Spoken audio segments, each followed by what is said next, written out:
La mañana del 18 de septiembre de 2012 amaneció gris y silenciosa en los alrededores de San Pedro del Valle, Durango. Un agricultor que caminaba por un camino de tierra para revisar sus cercas divisorias vio algo fuera de lugar. Un sedán gris metálico, cubierto de polvo, con las llantas vencidas y las puertas cerradas. No parecía robado ni abandonado por accidente. Estaba en un lugar donde casi nadie pasaba. Cuando la policía local llegó, descubrió que el maletero estaba asegurado con un candado improvisado. Al romperlo, encontraron paquetes envueltos en plástico negro, todos bien apretados con cinta industrial. Dentro, fajos de billetes antiguos, muchos deteriorados por la humedad y el paso del tiempo. El hallazgo era inusual, pero lo que más inquietaba era lo que faltaba: la conductora. El vehículo, según documentos, debía estar en manos de una mujer de 43 años, maestra en la ciudad de Santa Rosalía del Río. Había salido de su casa 6 días antes para lo que describió como un viaje rápido y nunca regresó. La escena planteaba más preguntas que respuestas. ¿Cómo había terminado ese coche en medio de la nada? ¿Qué significaban esos billetes viejos? ¿Y dónde estaba la mujer que lo conducía? Hoy, más de una década después, el misterio sigue intacto. No hubo testigos claros. No se encontraron pertenencias personales y las pistas parecían desvanecerse con el viento que atravesaba esos campos desolados. Lo único cierto es que, detrás de este auto olvidado y de ese dinero sin dueño, se esconde una historia de decisiones desesperadas, amistades peligrosas y un silencio que se ha prolongado demasiado. Hoy vamos a relatar el caso de María Fernanda Aguilar, una maestra respetada que, presionada por el cansancio y las deudas, aceptó una oferta que cambiaría su vida para siempre. Lo que comenzó como un simple encargo para trasladar un coche desde Tijuana hasta San Pedro del Valle terminó en un misterio sin resolver. Su familia aún espera respuestas, y cada nuevo detalle descubierto hace que la ausencia sea más difícil de soportar. Le invitamos a quedarse hasta el final, porque cada minuto de esta historia revela piezas de un rompecabezas que todavía hoy permanece incompleto. Bloque 1. 500 palabras. El 15 de septiembre de 2012 amaneció con un calor ligero en Santa Rosalía del Río, Baja California. A las 7:10 de la mañana, María Fernanda Aguilar cerró con llave la puerta de su casa, una vivienda modesta de fachada blanca y macetas en la entrada. Vestía pantalón de mezclilla, blusa clara y llevaba una mochila negra al hombro. En la mesa del comedor dejó un breve recado para su hermana menor: viaje corto, regreso el sábado. No dio más detalles. Un vecino que barría la acera la saludó, pero notó que estaba apurada, con el gesto concentrado. Caminó hasta el garaje y encendió un sedán gris metálico, modelo reciente, que no era de su propiedad habitual. El motor tardó un par de intentos en arrancar, y ella salió despacio, girando hacia la carretera que conecta con Mexicali. En el barrio, todos sabían que María Fernanda era una mujer disciplinada, siempre puntual en su trabajo como maestra de primaria. Tenía más de 20 años de experiencia y era querida por sus alumnos, aunque sus compañeros notaban su creciente agotamiento. Trabajaba jornadas dobles, corrigiendo cuadernos hasta la madrugada para compensar un sueldo que apenas alcanzaba para cubrir los gastos. Ese día, sin embargo, algo en su forma de actuar era distinto. No llevaba su habitual termo de café ni los papeles que solía cargar cuando viajaba para capacitaciones escolares. Todo indicaba que este desplazamiento no tenía nada que ver con su profesión. La última persona que habló con ella por teléfono fue su vecina Amalia, quien le preguntó si asistiría a la reunión de padres el fin de semana.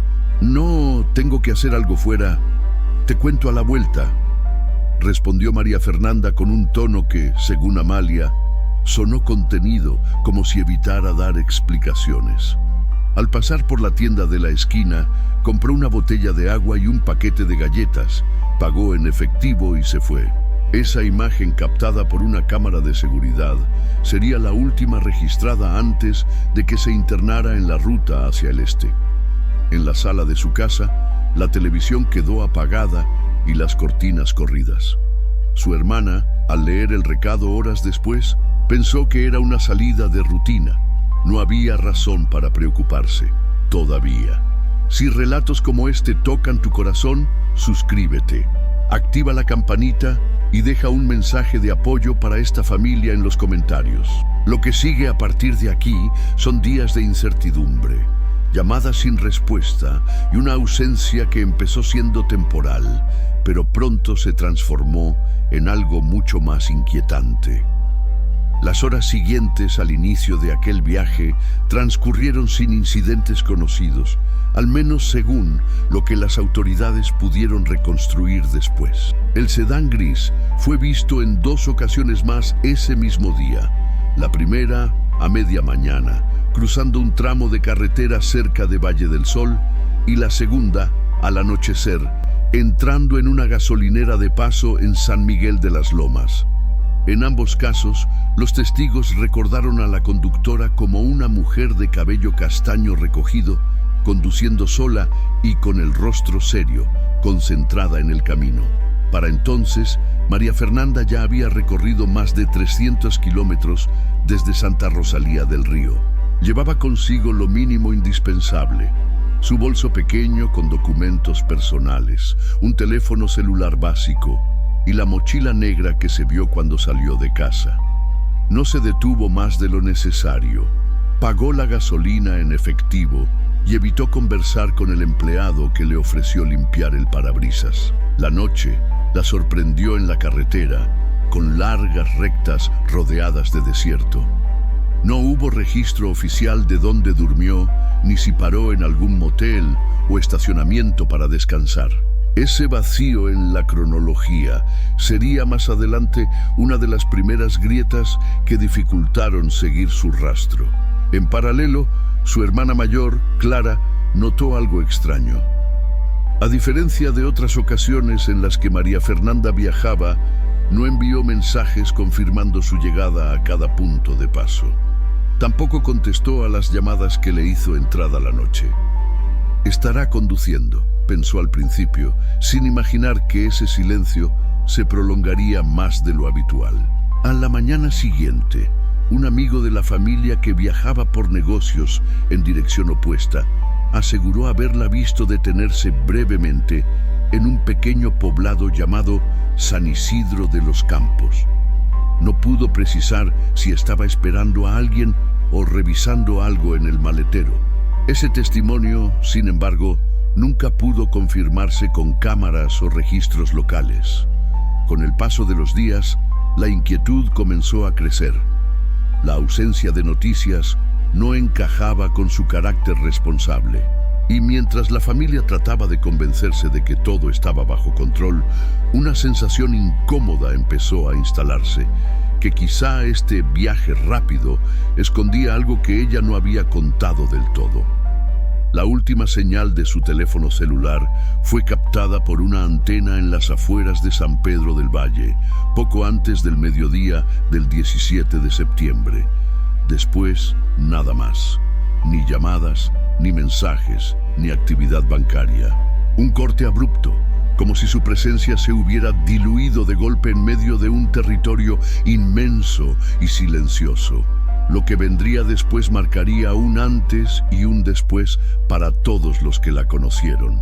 Por eso, le invito a seguir viendo este caso hasta el final. Hay detalles que solo al reunir todas las piezas cobran sentido, y cada minuto que permanezca aquí le acercará más a comprender cómo un simple encargo pudo transformarse en un misterio que hasta hoy sigue sin resolverse.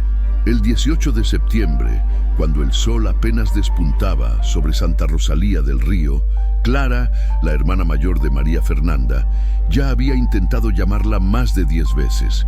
La línea seguía apagada. En casa, el recado que había dejado antes de partir parecía ahora más frío y distante, como si hubiera sido escrito con prisa y sin intención de dar demasiadas pistas. Decidida a no dejar pasar más tiempo, Clara se dirigió a la delegación de policía municipal. Allí, un agente de guardia tomó nota de la denuncia inicial, aunque sin mostrar mayor urgencia. Podría estar en un lugar sin señal o quizá decidió quedarse unos días más, comentó de forma mecánica. Para las autoridades locales no era extraño que adultos se ausentaran un par de días sin avisar. Sin embargo, para su familia, aquel silencio resultaba totalmente fuera de lo común. Esa misma mañana, Clara recordó un detalle que hasta entonces había pasado por alto. Una semana antes del viaje, María Fernanda había recibido la visita de una antigua amiga de la preparatoria, Leticia Vargas. Las dos habían conversado en voz baja en la cocina, y cuando Leticia se marchó, notó que su hermana parecía pensativa, incluso incómoda. Al preguntarle de qué habían hablado, María Fernanda respondió con evasivas: «Es algo que podría ayudarme. Nada de qué preocuparse». Clara mencionó este detalle en su declaración. El nombre de Leticia quedó registrado, pero no hubo seguimiento inmediato. Nadie fue a buscarla ni a tomarle testimonio en esos primeros días. Una omisión que más tarde se convertiría en una de las tantas brechas de la investigación. Mientras tanto, otros familiares comenzaron a movilizarse por su cuenta. Pegaron volantes en gasolineras, mercados y estaciones de autobuses a lo largo de la ruta que supuestamente debía seguir hacia San Pedro del Valle. Algunos camioneros afirmaron haber visto un sedán gris similar en la carretera, pero sin poder precisar el día ni la hora exacta. En la escuela donde trabajaba, la noticia de su desaparición corrió rápidamente. Compañeros y padres de familia se organizaron para compartir publicaciones en redes sociales, describiendo sus rasgos físicos y la ropa que llevaba al salir de casa. La esperanza era que, cuanto más circulara la información, mayores serían las posibilidades de encontrar alguna pista. El 20 de septiembre, una llamada anónima llegó a la casa de Clara. La voz masculina, grave y entrecortada, dijo que había visto a una mujer con las características de María Fernanda en una estación de servicio a las afueras de San Pedro del Valle, acompañada de 2 hombres. Antes de que pudiera hacer más preguntas, la línea se cortó.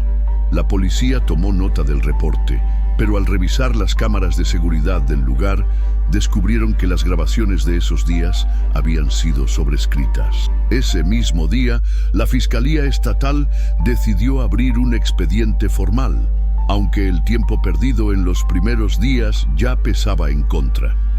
Las primeras patrullas enviadas a recorrer caminos secundarios no encontraron rastro alguno del sedán gris.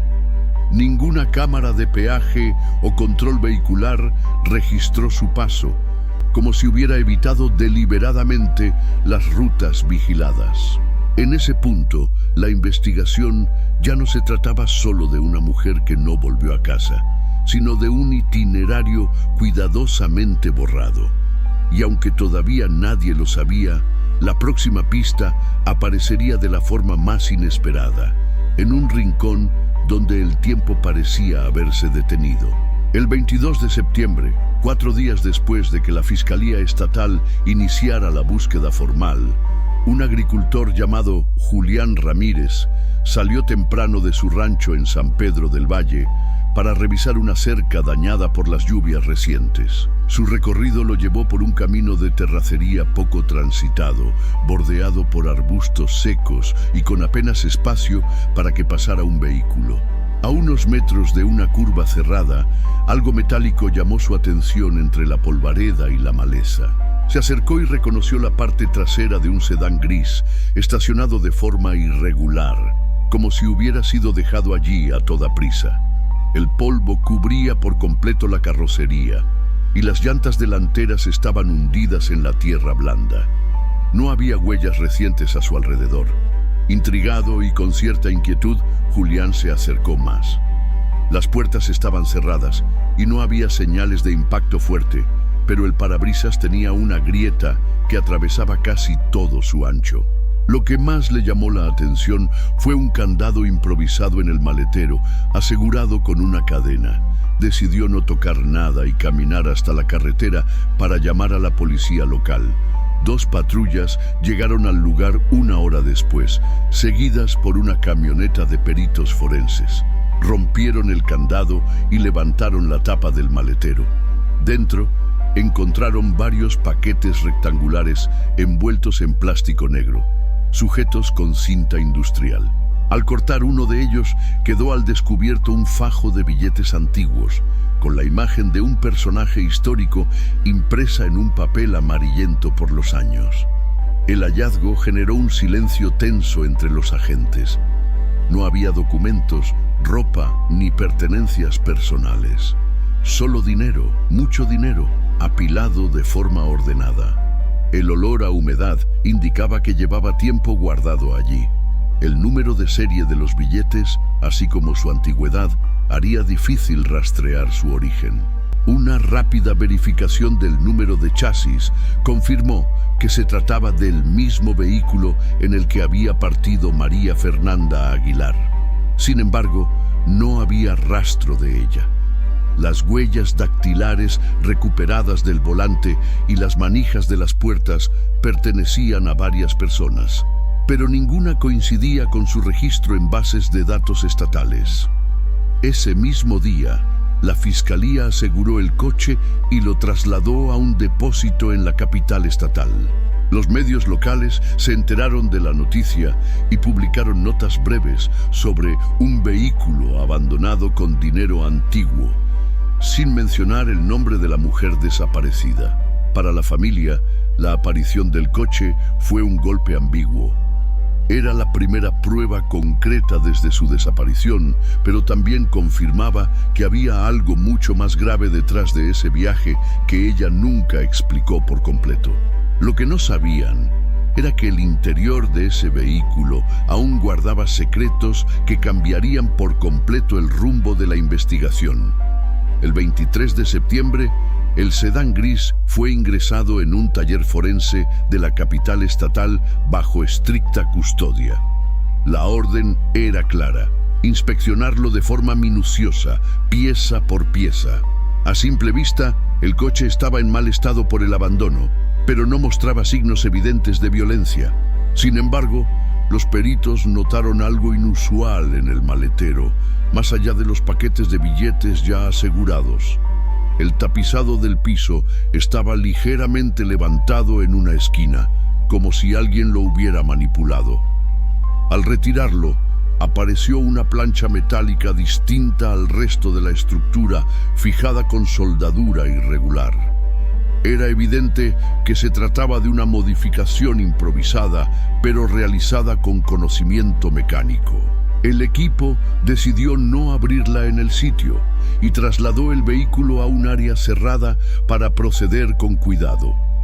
Cuando cortaron la soldadura, encontraron un compartimento oculto del tamaño suficiente para almacenar más objetos, pero estaba vacío. Aún así, el interior contenía restos de cinta adhesiva y fibras textiles, lo que sugería que algo había estado allí. Ese hallazgo cambió la percepción del caso. El coche no era solo un medio de transporte para el dinero, sino también un contenedor diseñado para ocultar mercancía o incluso personas. Mientras tanto, la Fiscalía comenzó a rastrear los números de serie de los billetes encontrados.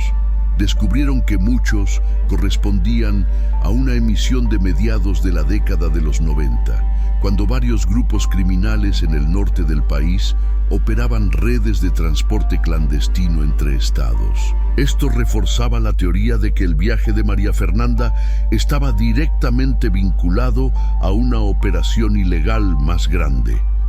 En la comunidad de Santa Rosalía del Río, la noticia del hallazgo del coche y del dinero comenzó a circular de boca en boca.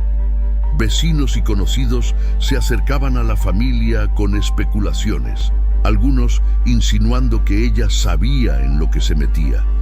Otros defendiendo su carácter intachable.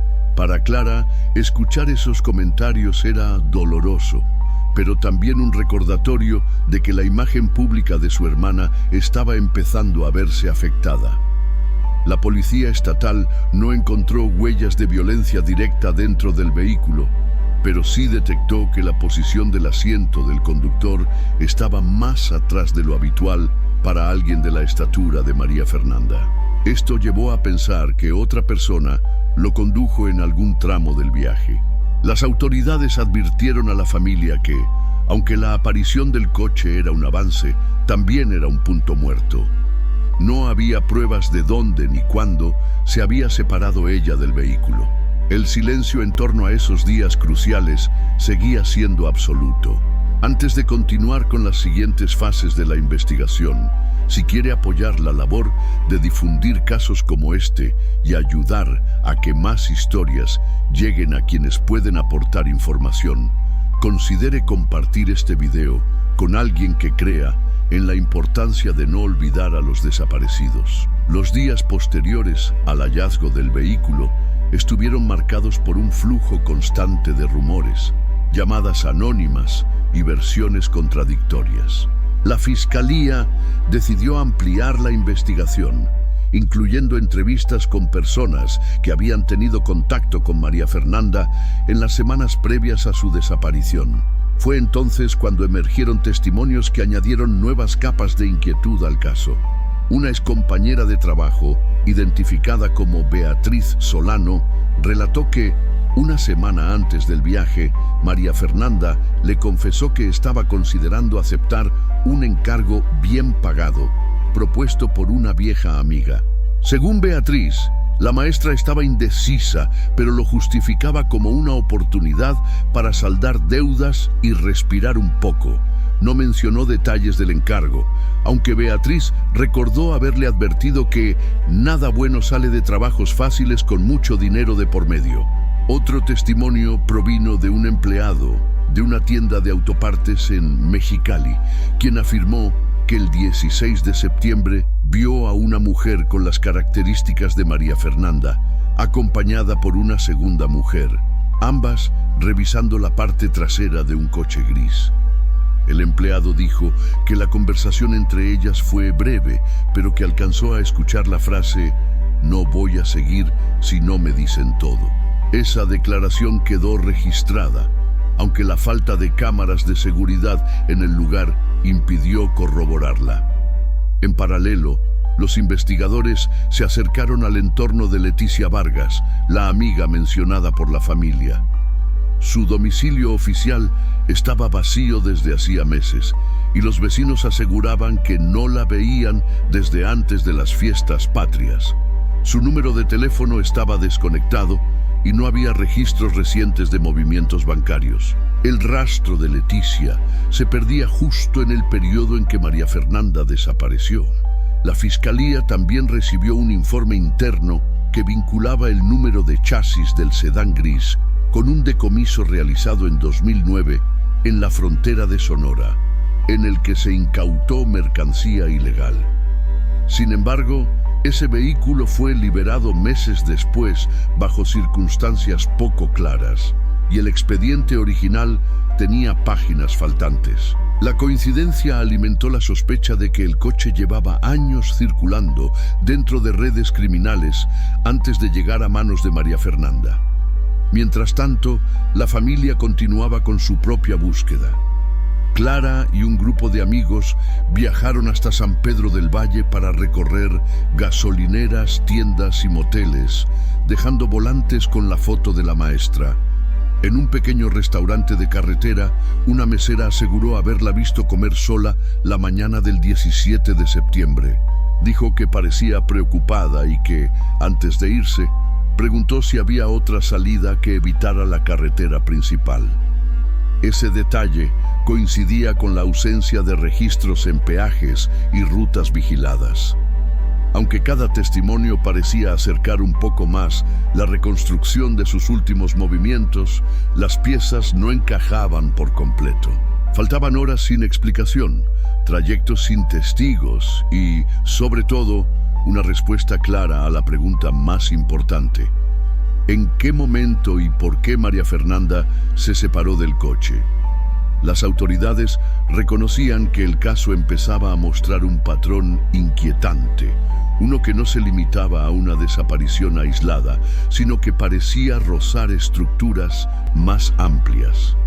Y lo que estaba por descubrirse pondría esa teoría a prueba. A medida que septiembre llegaba a su fin, la intensidad inicial de la investigación comenzó a disminuir. Lo que en los primeros días había sido un movimiento constante de patrullas, entrevistas y seguimientos, se transformó en visitas esporádicas de agentes a la casa de Clara para ver si había novedades. La respuesta de la familia era siempre la misma: nada. El expediente ya acumulaba testimonios dispersos, informes de peritaje y referencias cruzadas sobre el vehículo, pero ninguna pista concreta que indicara dónde podía estar María Fernanda. La Fiscalía Estatal justificaba la falta de avances alegando que no había indicios claros de un delito distinto a la desaparición, lo que en la práctica significaba menos recursos asignados al caso. Clara no estaba dispuesta a aceptar esa lentitud. Comenzó a contactar a periodistas locales para que difundieran la historia. Algunos medios pequeños publicaron notas, pero en pocos días fueron reemplazadas por nuevas noticias. El silencio mediático pesaba tanto como la falta de información oficial. En la comunidad escolar, padres de familia y colegas organizaron una colecta para financiar carteles y anuncios en radio. Aunque el gesto era valioso, los resultados fueron limitados. La señal del teléfono de María Fernanda seguía sin reaparecer y no había actividad en sus cuentas bancarias ni redes sociales. La Fiscalía intentó reactivar el caso con un recorrido por la zona donde apareció el sedán. Se revisaron caminos secundarios, casas abandonadas y hasta pozos en desuso. No se halló nada que pudiera relacionarse con ella. El propio agricultor que había encontrado el coche fue entrevistado nuevamente, pero su relato no aportó elementos nuevos. Con cada semana que pasaba, la esperanza se mezclaba con un creciente sentimiento de impotencia. Clara comenzó a guardar en una caja las pertenencias más recientes de su hermana: el termo que usaba para el café, una bufanda azul y el cuaderno donde preparaba sus clases. Decía que no podía verlos todos los días sin que le pesara el corazón. A finales de octubre, el caso de María Fernanda ya no ocupaba espacio en la agenda diaria de la Fiscalía. Para la familia, esto era una señal alarmante. El riesgo de que la historia quedara archivada, como tantas otras, era real. Si cree que es importante que casos como este sigan vivos en la memoria y no se pierdan en el olvido, considere suscribirse y activar las notificaciones para que más personas puedan conocer estas historias. Su interés puede marcar la diferencia entre un expediente olvidado y una búsqueda que siga adelante. Lo que nadie podía prever era que, pese a la aparente calma, todavía quedaban piezas ocultas que, una vez reveladas, cambiarían para siempre la forma en que se entendía este caso. Los meses se convirtieron en años, y el expediente de María Fernanda Aguilar pasó de ocupar la mesa de trabajo de los investigadores a guardarse en un archivador metálico junto a decenas de carpetas etiquetadas como persona no localizada. Para la familia, ese cambio no significaba que hubieran dejado de buscar, sino que ahora la carga recaía casi por completo en ellos. Clara seguía llamando periódicamente a la Fiscalía, siempre con la misma respuesta: no hay información nueva. La voz de los agentes, cada vez más distante, dejaba claro que el impulso inicial se había apagado. Sin embargo, la esperanza persistía. Clara mantenía encendida una vela cada noche en la ventana de su casa, visible desde la calle como un gesto simbólico para que su hermana encontrara el camino de regreso. En la comunidad, el caso se mencionaba cada vez menos. Algunos vecinos comentaban en voz baja que quizá María Fernanda se había involucrado en algo que no debía. Otros, que había sido una víctima inocente atrapada en un juego que no comprendía. Ninguna versión estaba respaldada por pruebas, pero ambas flotaban en el aire, alimentando la incertidumbre. El único objeto personal encontrado dentro del sedán, un pequeño colgante de metal con forma de estrella, permanecía en custodia oficial. Clara solicitó recuperarlo, pero le respondieron que seguía siendo evidencia. Ese detalle, por pequeño que pareciera, le daba a la familia una conexión tangible con ella, una prueba de que había estado allí y que aún quedaba algo suyo. A mediados de 2014, una llamada anónima volvió a despertar el caso. Un hombre aseguró que María Fernanda había sido vista en una localidad fronteriza, trabajando en un pequeño restaurante. La fiscalía envió a 2 agentes a verificar la información, pero no encontraron a nadie que coincidiera con su descripción. Como tantas otras pistas, se desvaneció sin dejar rastro. La falta de respuestas concretas comenzó a afectar emocionalmente a la familia. La madre de María Fernanda, doña Teresa, dejó de asistir a las reuniones sociales y apenas salía de casa. Decía que prefería no escuchar los comentarios de la gente, porque cada rumor era como abrir una herida. Aunque los aniversarios de su desaparición eran momentos de tristeza, también servían para renovar la presión sobre las autoridades. Clara organizaba pequeñas vigilias y conferencias de prensa improvisadas frente a la fiscalía, recordando que la búsqueda no había terminado. En el fondo, todos sabían que el tiempo jugaba en contra.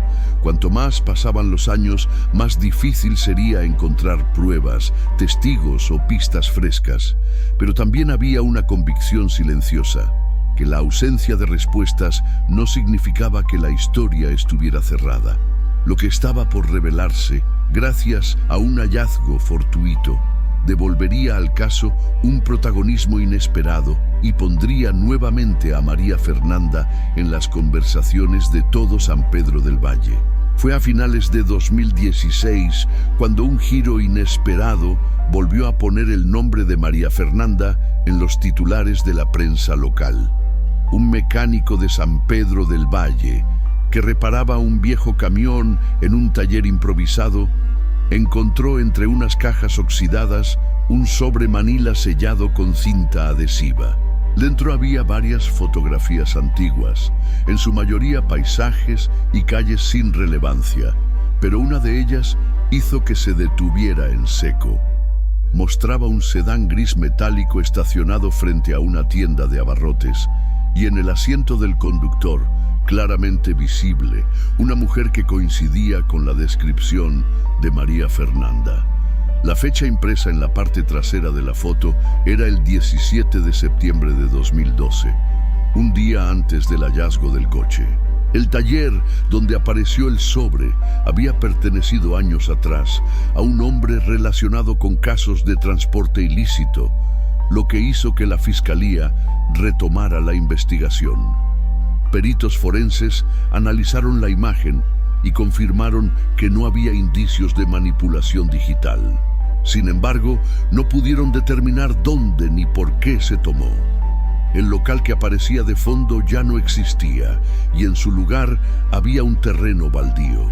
La fotografía parecía ser una pieza más de un rompecabezas en el que siempre faltaban fragmentos clave. La familia recibió la noticia con una mezcla de esperanza y angustia. Por un lado, la foto confirmaba que María Fernanda estuvo viva al menos hasta ese día. Por otro, reabría la herida de no saber qué pasó después. Clara declaró que la imagen le producía una sensación extraña. Es como si estuviera ahí, tan cerca, pero fuera de nuestro alcance. La fiscalía organizó una rueda de prensa para informar sobre el hallazgo, aunque advirtió que la investigación seguía sin un hilo conductor claro. Pidieron la colaboración ciudadana para identificar el lugar exacto donde se tomó la foto. pero las respuestas fueron escasas y contradictorias. Algunos investigadores consideraban que la aparición de la imagen era una forma de mensaje de quienes estuvieron involucrados, quizá para recordar que controlaban la narrativa. Otros creían que simplemente era una prueba olvidada, que alguien decidió dejar salir después de años. Clara aprovechó el renovado interés para insistir en que el caso de su hermana no debía quedar archivado. Participó en entrevistas de radio y televisión, relatando cada detalle y pidiendo que cualquier persona con información, por mínima que fuera, se comunicara con la familia o las autoridades. Si piensa que historias como esta merecen llegar a más personas para que la verdad no se pierda, comparta este video. Su acción puede ser el puente entre el silencio y la respuesta que esta familia lleva años esperando. Lo cierto es que, aunque la fotografía reavivó la discusión, el caso seguía sin resolverse, y lo que quedaba por contar cerraría la historia sin cerrar del todo el misterio. El impulso que generó la fotografía duró apenas unos meses. A principios de 2017, la investigación volvió a estancarse. Las entrevistas a posibles testigos no ofrecieron datos concretos y la Fiscalía concluyó que no había elementos suficientes para avanzar.